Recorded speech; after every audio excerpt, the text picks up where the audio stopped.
del cuatrimestre. Estaba comentando recién con Viviana que no vamos a tener clase de repaso, que habíamos acordado con ustedes, ¿se acuerdan? La semana pasada, porque hay que adelantar los especiales, los recuperatorios especiales, por una cuestión de un criado que los atacó. No sé qué pasó. Copió un poquito, se adelantó todo, hay que pasar. Ustedes averigüen con cada docente, porque depende de cómo tenga el cronograma cada docente por ahí. Pero yo voy a revisar bien después las fechas y les publico, ¿sí? Porque nos mandaron un mensaje así, fue como de rojo y raje, de último momento, que había que adaptar a las fechas que nos daban ellos para especial, porque después ya no se puede. Así que bueno, por eso les comento que no vamos a tener la semana que viene clase de repaso. Chicos, tenemos que ver dos temas hoy, ¿sí? Uno que es todo sistema escritor, ¿sí? Que habíamos hablado la semana anterior, y el otro es una breve introducción a lo que es el sistema de fascia, ¿sí? Es cortito, en realidad es un tema que correspondería más a Anato 1, ¿sí? Pero como Anato 1 está como muy sobrecargado de temas, contenidos, entonces lo pasaron para Anato.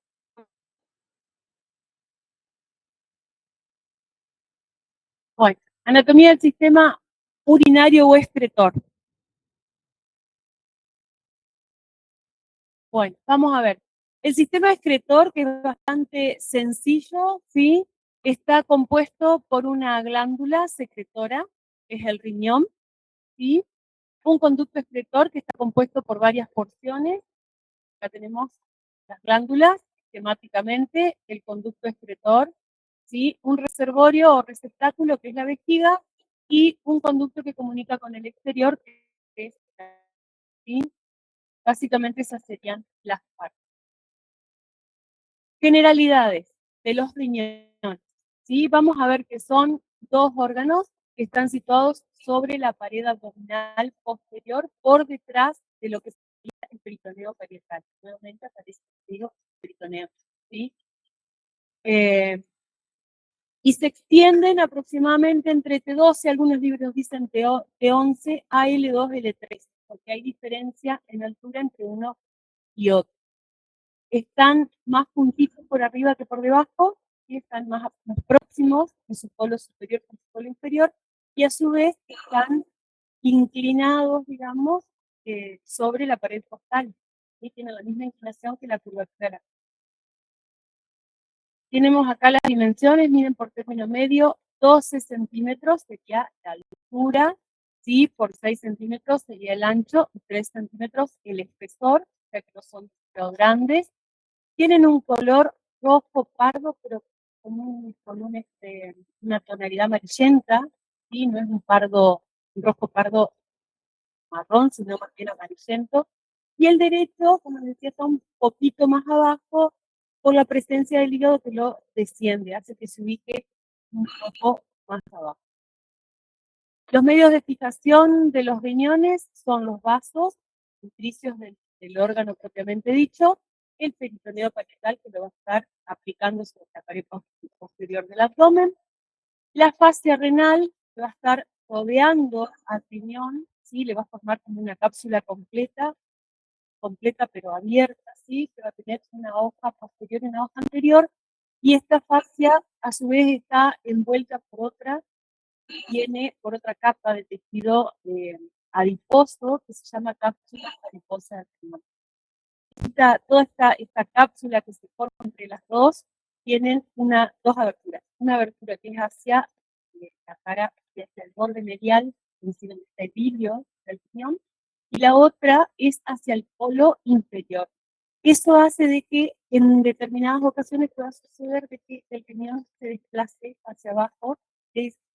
Por alguna vez escucharon a alguien que se cayó el riñón. No, nunca escucharon que le cayó un riñón, no es que se le cayó al piso.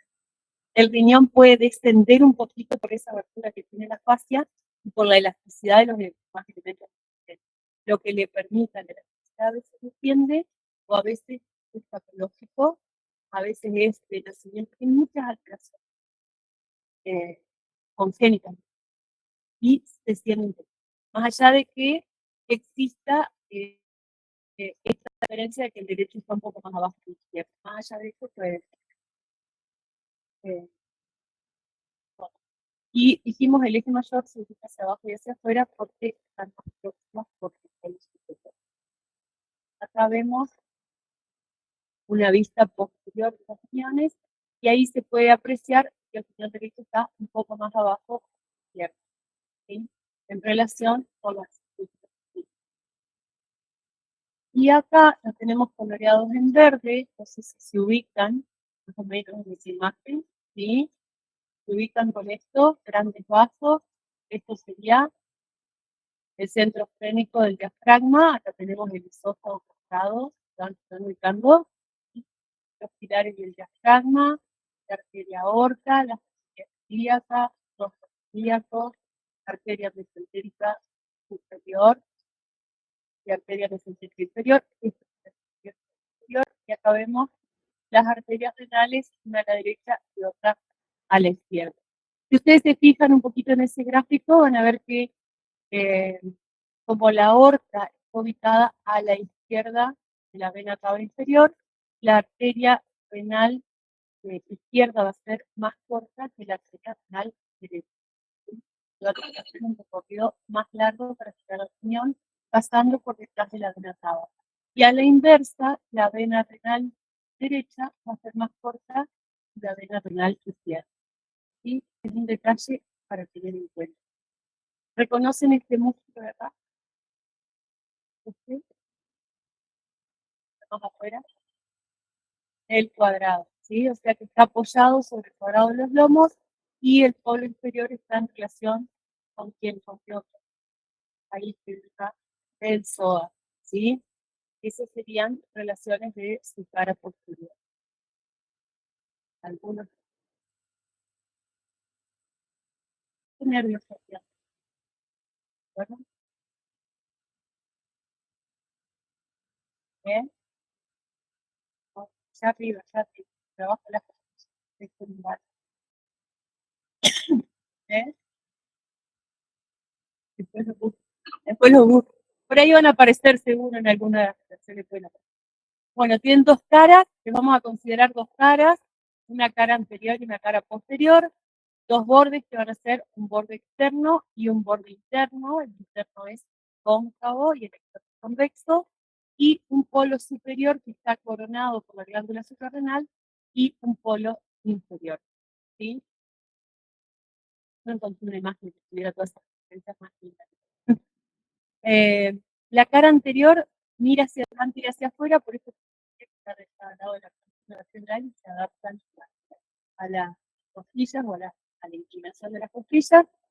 Está cubierta por el peritoneo y se relaciona a la derecha, el riñón derecho está en relación con el hígado, con el colon ascendente y el transverso, con la segunda porción del duodeno y la vena cava inferior. ¿Sí? Todas esas van a ser relaciones de la cara anterior del riñón derecho, y el izquierdo va a estar en relación con la cola del páncreas, ¿se acuerdan que vimos la semana pasada? La cola del páncreas, la tuberosidad mayor del estómago, el colon transverso y el descendente. La cara posterior va a estar en relación con la última costilla y el ligamento arqueado del diafragma, que era las costillas, y por donde pasaban los músculos, cuadrado de los lomos, ¿sí? También con el transverso del abdomen y los nervios abdominal genital mayor, menor, o ilíaco gástrico o iluminal. Eso era. ¿Recuerdan? ¿Sí? ¿No? ¿No? Bueno, los bordes, ¿sí? El externo que es redondeado y convexo, el interno es cóncavo, este tiene una escotadura longitudinal, ¿sí? Una escotadura longitudinal, es decir, que lo que nosotros vemos ahí sería el borde, pero en un bolsillito, ¿sí? Mete hacia adentro y ahí va a estar el ilio del riñón. Y los polos van a ser el superior y el inferior, el último superior estaba coronado por la glándula. Vamos a ver algunas de las relaciones.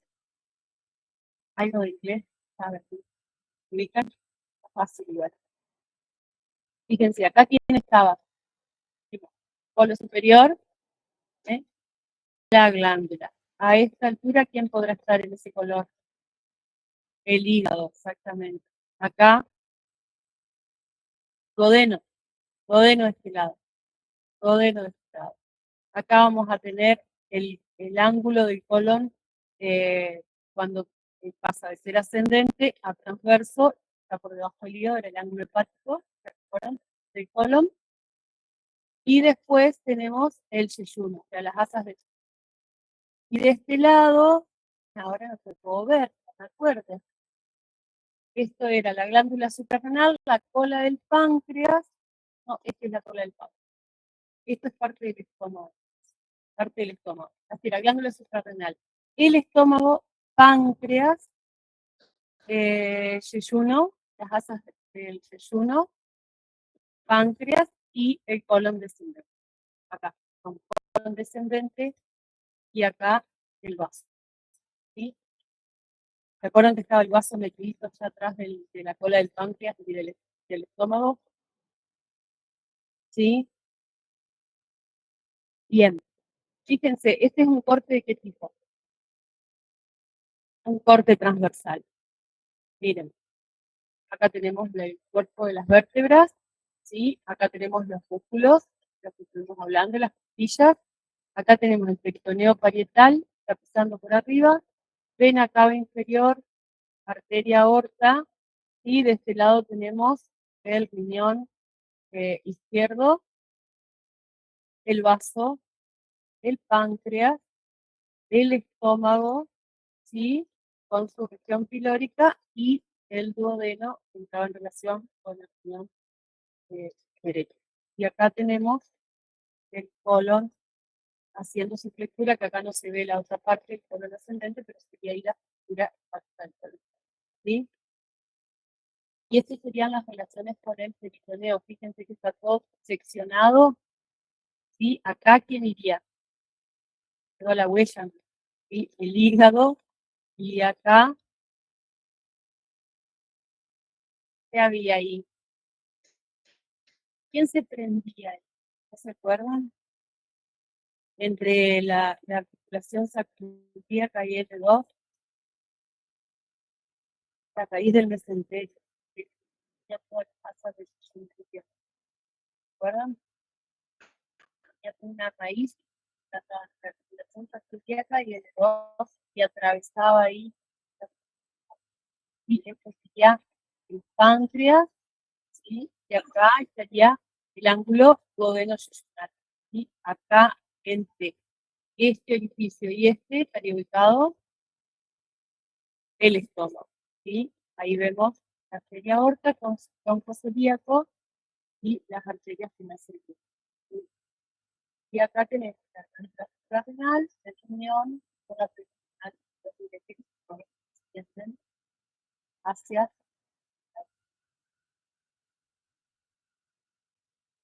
Bien. ¿Cómo está constituido el riñón? Va a tener una capa fibrosa y tejido propio, o sea, tejido renal. La cubierta fibrosa, que acá la podemos ver, está levantadita, ¿sí? Para que se vea, que está revistiendo toda la superficie del riñón y se mete también en ese bolsillito que yo les decía que forma el ilio, ¿sí? Es una membrana bien delgadita, es resistente como toda cubierta fibrosa. Después tenemos el tejido propio del riñón, o sea, la estructura del riñón, que va a estar formada por una porción medular y una porción cortical. Y a su vez está tejido doble. La medular, acá dice, es roja, sí. Sí, esa sería la medular. Todo lo que acá vemos en verde es medular. Y lo que vemos en el otro color, que mezcla de marrón y amarillo, sería la cortical, ¿sí? La medular está formada por estas formaciones triangulares, ¿sí? Que ven acá, son más de 10 a 12 por riñón, que se llaman pirámides de Malpighi o pirámides renales. ¿Sí? Los textos nuevos por ahí ya no usan tantos nombres, propios, los nombres de persona, entonces van más lo hacen más funcional y entonces le llaman pirámides renales. Dijimos, de estas hay 10 o 12 por riñón y van a estar constituyendo por sí solas lo que es la medular, o sea que la cortical está metida entre la medular.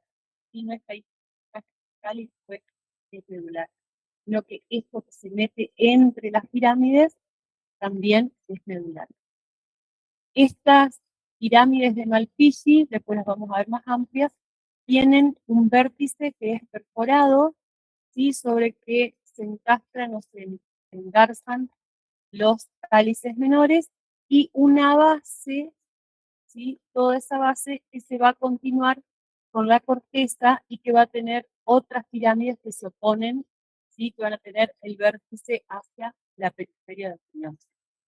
En esta, en esta, en este vértice es donde van a desembocar los tubos sectores de las petronas, no sé si se acuerdan, alto eso, ¿sí? Y entonces por eso parece como si fuera la tapa de un salerito, todo perforadito, así queda con los poros luminarios. Entre estas pirámides de Malpighi vamos a encontrar estas columnas, son las que separan una pirámide de otra, que se llaman columnas de Bertin y que pertenecen a la cortical, ¿sí? La cortical tiene una coloración más amarillenta que la medular y está formada por estas columnas de Bertin, las pirámides de Ferrain que se oponen por su base a estas, están todas dispuestas acá y son muchísimas chiquitas, ya las vamos a ver. Y entre esas pequeñas pirámides de Ferrain que encontramos opuestas por la base, vamos a encontrar lo que se llama laberinto. ¿Sí? El laberinto que tiene unos pequeños corpúsculos amarillentos, ya vamos a ver. Y los lóbulos renales no son evidentes si nosotros vemos un riñón extirpado, lo vemos, pues, no se evidencian los lóbulos desde su cara externo como ocurre con los animales o lo que pueden llegar a ver con la patología. ¿Han visto alguna vez riñones de la patología? ¿Se acuerdan? Me llama la atención, no porque me gusten, sino porque me llama la atención. Y en los que se ven en la carnicería, que no sé de qué son, se ven bien marcaditos los lóbulos. ¿Sí? Presten atención cuando vayan y miren si hay riñones, van a ver cómo se marcan bien los lóbulos. En el riñón humano eso no se ve, es liso, si lo vemos de afuera es liso. Lo que no quiere decir que no tenga los lóbulos, los tiene, pero no están separados, ¿sí? Sino que se considera lóbulo a una pirámide de estas, una pirámide renal o de Malpighi, con toda la corteza tráquea. Eso sería un lóbulo. O sea que si tenemos entre 10 y 12 pirámides de Malpighi por cada riñón, aproximadamente esa cantidad de lóbulos vamos a tener. Bueno, esto sería una pirámide de Malpighi hasta ahí, hasta esa línea amarilla que se ve, que pertenece a la medular de el riñón. Estas son las pequeñas pirámides de Ferrain que se oponen por su base a la medular y esto es el laberinto que yo les decía, tiene esos corpúsculos amarillos, ¿sí? Que se llaman corpúsculos de Malpighi y que en realidad serían los glomérulos, estos, ¿sí? Y que se ven como gránulos amarillentos, ¿sí? En la cortical. Acá lo que vamos a encontrar es esto, el tubo de Henle o el asa contorneada de Henle y el túbulo colector. Todo esto estaría formando la medular del riñón. Por eso, este vértice de la pirámide se va a ver lleno de perforaciones por los orificios de los túbulos colectores, ¿sí? Y todo lo demás, todo el resto, toda esta parte, la nefrona queda, sería la cortical.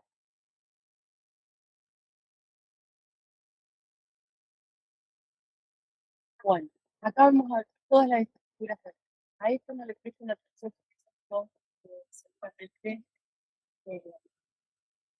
hay cosas que no está dispuesto en la misma posición en todos los canales y no todos lo tienen. O sea, es como un gráfico esquemático muy completo, pero no es para que lo tengan, que lo dimensionen, digamos, como una parte más del. ¿Sí? Entonces acá vemos, fíjense, las pirámides Alfici, que serían la regular, desembocando en un cáliz, ¿sí? Cada una va a desembocar en un cáliz. Y después vamos a ver toda la cortical que estaba formada por las columnas de Bertín entre cada una de las pirámides, ¿sí? Y por esta parte que es donde estaban las pirámides de Ferrain y el laberinto, y por eso tenía esa coloración más pálida de las pirámides. Después vemos la depilación, también hacia la venosa está bien cerrada y vertical. Acá estamos viendo la pelvis renal que pertenecía ya al contenedor, ¿sí? Pelvis renal y después y estos serían los cálices menores que vamos a ver se reúnen y forman los cálices mayores. El hilio de riñón que habíamos hablado hoy se encuentra en el borde medial del riñón que es cóncavo, ¿sí? Y presenta una hendidura. Fíjense que si observan entre los vasos arteriales y acá la arteria y la vena, se ve como la superficie externa del riñón. ¿Ven? La coloración es la misma, es como ven un bolsillito ahí, entonces vemos que acá recién sería la parte más profunda de ese bolsillo. Y el pedículo renal, ¿sí? Estaría a estar formado por los elementos, como decimos siempre, todo pedículo, son todos los elementos que ingresan y salen, ¿sí? Del órgano, y que son la arteria renal, la vena renal, vamos a tener la pelvis renal con cálices mayores, cálices menores, y después los linfáticos y los nervios que están presentes en su ámbito. Algunas de las funciones renales, algunas, ¿sí? Entre las más importantes, vamos a encontrar que se encargan de eliminar el exceso de agua, ¿sí? Y junto con el exceso de agua, obviamente, exceso, sales, y todo lo que sea filtrado nuevamente regresa, o lo que es absorbido en realidad, regresa como lo que son los nutrientes y las sustancias químicas que no son necesarias de eliminar. Sanguíneo, la producción de hormonas, entre ellas la eritropoyetina y enzimas como la renina, ¿sí? Participa del equilibrio ácido-base y la regulación de la tensión arterial, entre otros, son de funciones más que tiene por ahí, no tan importantes. Eso lo vieron, ¿sí? Solo lo está. Bueno, la irrigación de los riñones. Las arterias, dijimos, procedían de las arterias renales, que eran ramas de quién? De la aorta abdominal. Bien, dijimos la derecha es más larga porque tiene que cruzar por detrás de la vena cava inferior. Entonces acá vamos a ver, la arteria renal a su vez se va a dividir después, una vez que ingresa al riñón, se divide para ir a los lóbulos y va a formar arterias antes de llegar a los lóbulos, y en esa división, arterias segmentarias, pues arterias lobulares, ¿sí? Voy a indicar cada lóbulo, arterias arciformes, las que van en arquito como envolviendo las pirámides de Malpighi, y por último las interlobulares, que son las que van a llegar a la parte más externa de la columna.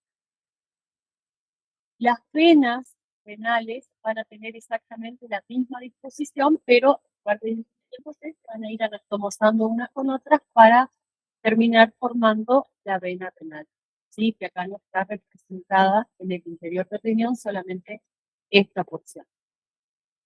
Y la inervación van a ser provenientes de la cadena simpática, ¿recuerdan? Al lado de la columna vertebral, y el nervio plántico. No. Bueno. Conducto excretorio del riñón. El conducto excretorio del riñón va a estar formado por los cálices menores, que son estos chiquitos que vemos acá, los cálices mayores, que son estos más grandes que vemos acá, ¿sí? la pelvis renal, ¿sí? Y los uréteres finalmente para llegar a la vejiga, que sería el receptáculo y por último la lengua. Los cálices mayores son de 3 a 5, acá vemos representados 3, ¿sí?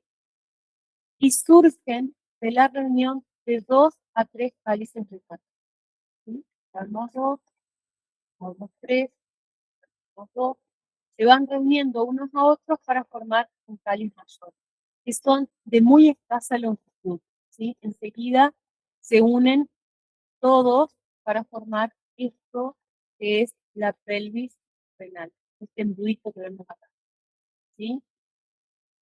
La pelvis se forma en la reunión de los cálices mayores y se va a continuar con el uréter, y tiene forma triangular, ¿ven? Es aplanada adelante atrás y mide entre 20 a 30 milímetros, sí sería, de alto por 14 a 20 de longitudinal o de ancho. Se sitúa detrás de la arteria renal. La arteria pasa por delante y la vena y el resto del periférico pasa por detrás. Y está una parte del seno renal y una parte está por fuera. Ahí está marcado. Este sería el seno renal y este sería el seno. Y el uréter o los que son estos conductos que van a estar llevando los productos de desecho del riñón, o sea, la formación de la orina, hasta el receptáculo que es la vejiga. Es un conducto cilíndrico, también aplanado, que mide de 25 a 30 centímetros de longitud, ¿sí? Por 5 a 6 milímetros de diámetro, y se extiende desde el vértice de la pelvis renal hasta la pared de la vejiga, pues, continúa por dentro de la vejiga hasta la base. Y va a descender por el abdomen, va a ingresar a la pelvis y después nos ingresa a la pared de la vejiga y los desenteros. Por lo tanto, va a tener diferentes porciones de acuerdo al sitio por donde va transcurriendo. ¿Sí? Va a ser una porción abdominal o lumbar, que es la primera porción, una porción ilíaca, en la zona del hueso donde se divide la arteria aorta en las arterias ilíacas, una porción pelviana dentro de la pelvis y una vesical, que es el trayecto que hace dentro de la pared de la vejiga para alcanzar el lugar donde se abre.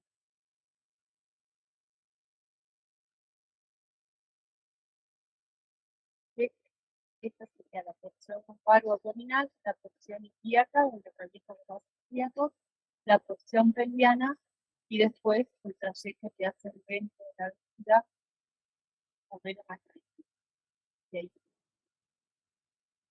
Acá estamos viendo los uréteres y un corte transversal del uréter para ver la constitución, que tiene una cubierta serosa, después va a tener una pequeña capa muscular de músculo liso y una mucosa, y que la luz, más que nada para que vean eso, que la luz del uréter no es como si fuera una bombillita de esa de tomar gaseosa que va a estar siempre abierta, sino que es una cavidad como virtual, digamos, un espacio que se cierra y se abre de acuerdo a la necesidad.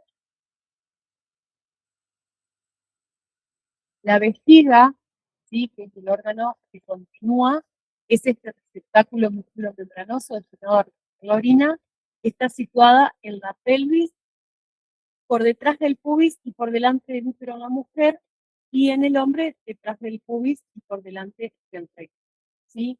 Está mantenida en su sitio, o sea, sus medios de fijación va a ser la continuidad con la uretra, la próstata en el hombre, no en el caso de la mujer, el uraco, ¿sí? Que es, sería como un cordón fibroso que queda, que se forma de los vasos sanguíneos umbilicales, ¿sí? Del feto. Los vasos que van a tomar el cordón umbilical pasan, llegan hasta la vejiga. Cuando el bebé nace se sellan, se secan, y así como quedaban en el hígado, ¿se acuerdan que había vasos limpiados? También el conducto de Arancia que encontramos en el hígado, que no era un conducto abierto, acá encontramos uno que se llama urato, ¿sí? Hay ligamentos también que lo unen al pubis, que son los ligamentos pubovesicales, y el peritoneo, que es otro de los medios de expresión que habíamos hablado la semana pasada con el objetivo, que la cubría todo por arriba y un poco hacia los lados, más la parte superior. La forma de la vejiga va a variar según esté llena o esté vacía, ¿sí? Y el nivel también, cuando está llena, sobrepasa el borde superior del pubis, cuando está vacía no. Tiene una capacidad media de 150 a 250 gramos. Miden gramos, pero más o menos es equivalente a los 50 cúbicos, ¿sí? Con esta cantidad ya produce el deseo de la micción. Y esa sería lo fisiológico, ¿no? Y la capacidad fisiológica máxima es de 350 gramos, que es sumamente variable de un individuo a otro, ¿sí? Y patológicamente puede llegar a varios litros. Cuando está medianamente dilatada, es decir, intermedio, entre lleno y vacío, va a medir aproximadamente entre 11 y 12 centímetros de alto, 8 a 9 transversalmente y 6 a 7 en sentido anteroposterior. Va a tener una base, un vértice y 4 caras. Y la base de la vejiga es donde se va a encontrar un espacio que se llama triángulo de Lito, que está formado por el orificio de comunicación con la uretra y el orificio de desembocadura de la uretra.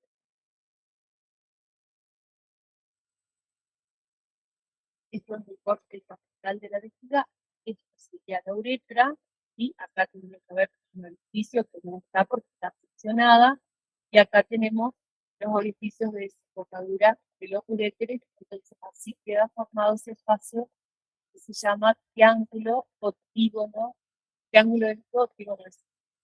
Todo esto que está en línea de puntos sería el trayecto que recorren los uréteres por dentro de la pared de la vejiga. ¿Sí?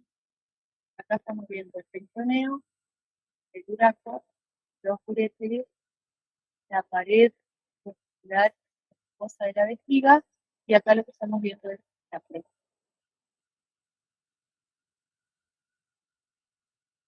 Va a estar constituida por 3 túnicas, una capa externa que es una serosa, después vamos a tener una capa media muscular, que es este músculo que tiene esa capacidad de distenderse muchísimo, que se llama músculo detrusor, lo habrán visto en fisiología también, ¿sí? El detrusor de la vejiga, y una capa interna que está formada por una mucosa como la mayoría de los órganos. La serosa es una dependencia del peritoneo, pero solamente va a estar recubriendo como la parte superior y un poco las caras laterales y la posterior. Donde se refleja la vejiga, o sea, el peritoneo, cuando pisa la parte posterior de la vejiga, se refleja sobre el útero, forma un fondo de saco, ¿sí? Que se llama fondo de saco de Douglas, lo vemos acá, ¿sí? O vésico uterino, y sobre el recto en el hombre forma el fondo de saco vésico rectal. O sea, en la mujer va a estar el fondo de saco de Douglas o vésico uterino, y sobre el recto el vésico rectal. Y en el hombre solamente, útero rectal. Y en el hombre solamente el fondo de saco vésico rectal. ¿Por qué es importante esto? Porque si se produce algún tipo de colección de líquidos dentro de la cavidad abdominal, dentro de la cavidad, a través de una punción, pasando por la vagina, se puede llegar a sacar una muestra de ese líquido para analizar sin tener que abrir la cavidad abdominal. Por eso es importante. Bueno, la capa muscular, que hablábamos acá, que es la capa media, tiene 3 capas de fibras musculares del músculo liso, ¿sí? Que van a ser las externas longitudinales, las medias circulares y las internas longitudinales nuevamente. Y en esta capa media es donde vamos a encontrar el estudio. La mucosa que tapiza toda la vejiga. Acá vemos otra vez el tono que habíamos visto, y acá vemos la serosa por fuera y la capa muscular media y la mucosa con su capa fina. Esto sería el piso de la pelvis. ¿Se ubican? la imagen, ¿sí?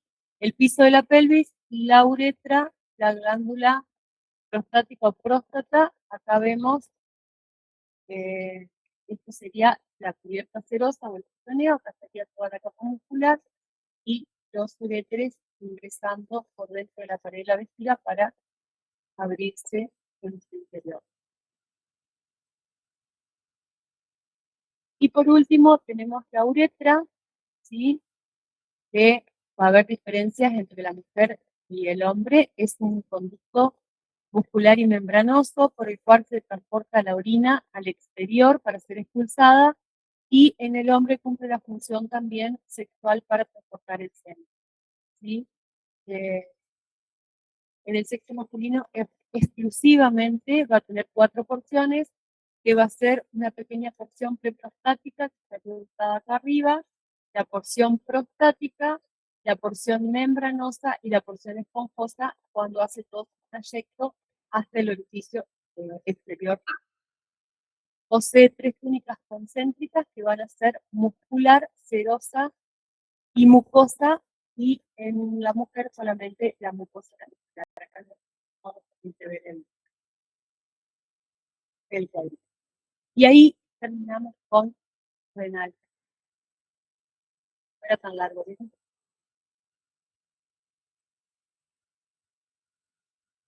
¿Preguntas, chicos? Vamos a poner introducción a la psicología.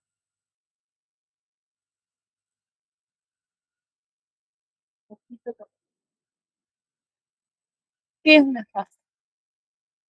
Es el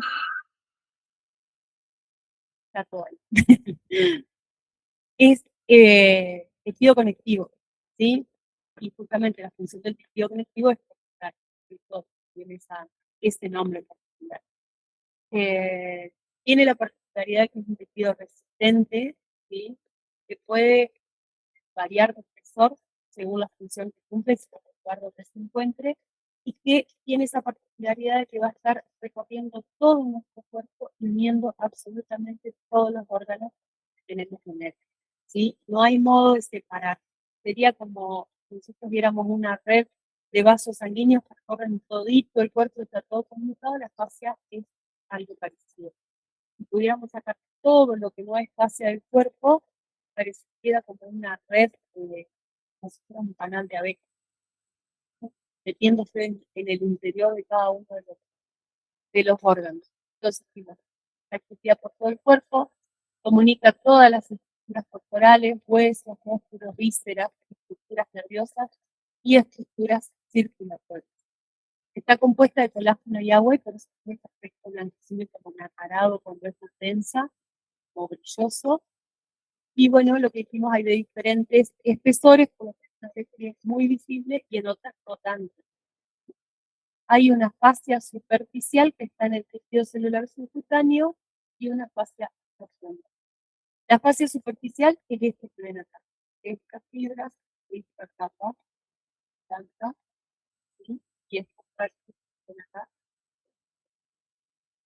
El tejido celular subcutáneo, que también se le llama hipodermis, ¿sí? O tela subcutánea, está adherida a la piel, o la capa más superficial de la piel, pero en realidad es aparte, ¿sí? Y es como que en su interior va a tener atrapadas moléculas de grasa o va a contener grasa. También van a transcurrir por ella los vasos, o sea, vasos sanguíneos, que serían venas y arterias, y los nervios. Y a nivel facial solamente la La fascia profunda, que es la más abundante, la que más tenemos, es una capa de tejido, lo vemos acá, ¿sí? Una capa de tejido que no tiene, está todo en acá, no tiene nada de grasa como tiene la fascia superficial, ¿sí? Está dispuesta en forma paralela a la piel, pero profunda, más hacia abajo. La fascia superficial, pero más.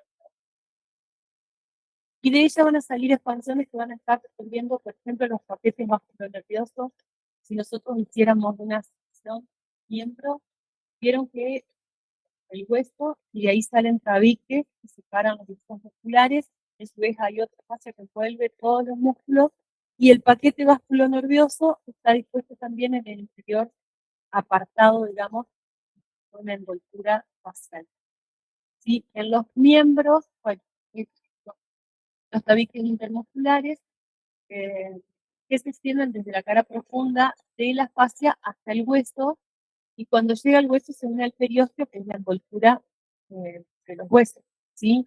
Formando compartimientos faciales. Esto, ¿saben lo que es el centrómetro facial? ¿Escucharon? Exacto. Es lo mismo que cuando se inflama el cerebro. No se puede interrumpir matando las células.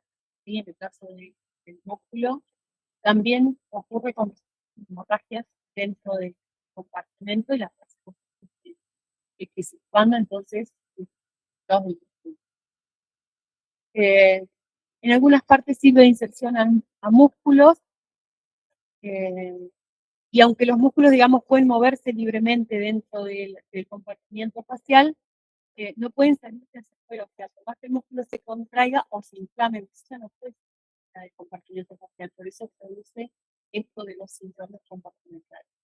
Fíjense, acá tenemos una sección, creo que fue bien superior, acá tenemos tibia y peroné, acá fíjense, ahí está en un apartado el paquete vasculonervioso, ¿sí? En un apartado de fascia, tenemos fascia separando los músculos unos de otros, pero a su vez tenemos los compartimientos que van desde la capa profunda de la fascia profunda hasta el hueso, ¿sí? De la cara profunda, la fascia profunda hasta el hueso, y ahí se forman los compartimientos, ¿sí? Tabiques faciales entre grupos faciales, ¿sí?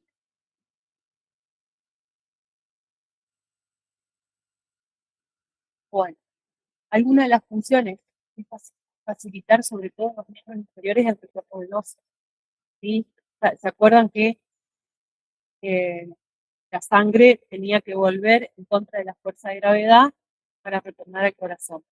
Por lo tanto, las venas tenían válvulas para evitar el flujo retrógrado. A su vez, cuando se contrae el músculo, está contrayendo los vasos venosos y favoreciendo que estima la sangre hacia arriba y transporte hacia abajo, ¿sí? Como el músculo de contraer no se expande la fascia, entonces ayudan, ¿sí?, al retorno venoso. Forman retináculos, que son engrosamientos de las fascias de la proximidad de las articulaciones que sostienen a los tendones, ¿sí? Bolsas serosas, que son sacos cerrados con contenido líquido. ¿Se lo habrán visto ya algo, no? Algo de bolsas serosas, ¿no? Son justamente sacos cerrados que contienen líquido que permiten el deslizamiento para evitar roces en zonas donde hay mucha fricción. Por ejemplo, en el hombro tenemos una bolsa serosa. Bueno, ¿la vieron eso? ¿Sí? Biomecánica. En anato, puede ser. Bueno, hay una bolsa serosa ahí que justamente favorece el deslizamiento porque es una zona de mucha fricción del tendón sobre el hueso. Pero hay otras que están, por ejemplo, debajo de la piel, para evitar el roce o entre el hueso con el hueso, o sea, entre el hueso y la piel, o entre el hueso y algún tendón, ¿sí? Y evitar la inflamación sobre todos los tendones. Después tenemos vainas tendinosas, que también son capas dobles que envuelven los tendones, formadas fascias más delgadas, y en los órganos, que también son fascias, se comportan como bolsas serosas, pero que en lugar de tener la misma cantidad de líquido que una bolsa serosa, tenían más o menos, ¿se acuerdan? De las pleuras, del pericardio, de los sacos pericárdicos, que forma el pericardio y el peritoneo, ¿sí? Esas también son fascias. Fíjense, acá vemos una bolsa del hombro, una bolsa serosa. Acá a nivel de la cadera tenemos varias, ¿sí?, para evitar cáncer. Acá tenemos, este es un ejemplo de bolsa serosa entre piel y hueso, ¿sí? Acá también, entre piel y hueso. Acá tenemos entre tendón y hueso, porque estaba acá el deltoides, y la bolsa se ubicaba por debajo. Y acá tenemos las vainas, los tendones, y acá vemos más. Y los retináculos son estos que están sosteniendo engrosamientos a nivel de las articulaciones, sosteniendo los tendones para evitar que durante los movimientos se hagan cuerdas de arco, ¿sí? O sea, que el tendón busque un camino corto y haga esto, ¿sí? Cuando se dice la contracción y la pierna. Lo que hacen es sostener y mejorar los ángulos de torsión. ¿Sí? Esto era todo. Bueno, estamos. Preguntas. Justo que no sé. Ahora llego y me pongo a mirar el mensaje que nos mandaron con las fechas que tenemos que cambiar y les publico enseguida, porque no sé cómo vamos a acomodar. Por ahí capaz no tenemos necesidad de mover el parcial. Me voy a fijar. Si es que tenemos que adelantar toda una semana, nos van a quedar 2 días en una semana y 2 días en otra. ¿Cómo es que hay que correr? Voy a leer detenidamente el mail y les digo. Y lo que sí, no vamos a tener otra clase de una clase de repaso. Si tienen preguntas, me escriben, pero contestarles y me olvido, los veo tarde. Pero les aviso ahora enseguida la fecha del parcial, ¿sí?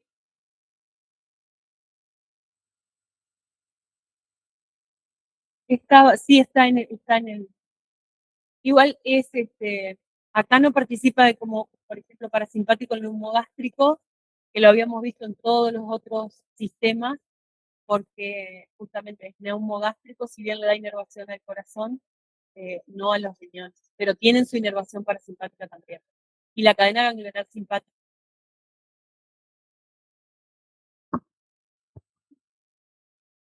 ¿No hay preguntas, chicos?